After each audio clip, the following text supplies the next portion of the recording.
แบบนี้และถือใจหน้าตาสดใสผิวพรรณเปล่งปลั่งเบิ่งทางหลังสวยเหมือนดังนางฟ้าเบิ่งทางหน้าเหมือนเทพธิดาในฝันผมสีดำยาวสลวยงามตาหน้าสวยใบโพโตท่ายใหญ่แอวบางๆผู้พางใสเลยยำนุ่งสิไหมจังแม่นถือใจอ้ายเดยามส่งยิ้มจิ้มลิปบาดใจทำบุญปางได้ถึงได้งามโสภีเป็นยอดนาลีที่คนหามานานมาเถิดนงคานมาหากันเถิดนางามแบบนี้เราไปสิไปทนไว้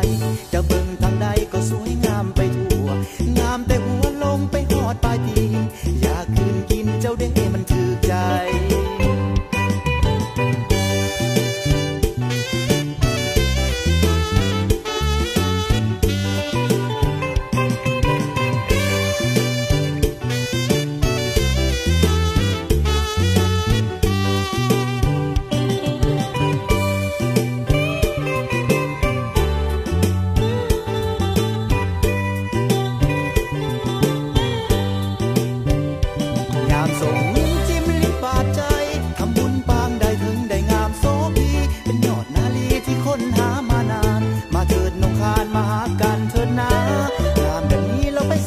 ทนไว้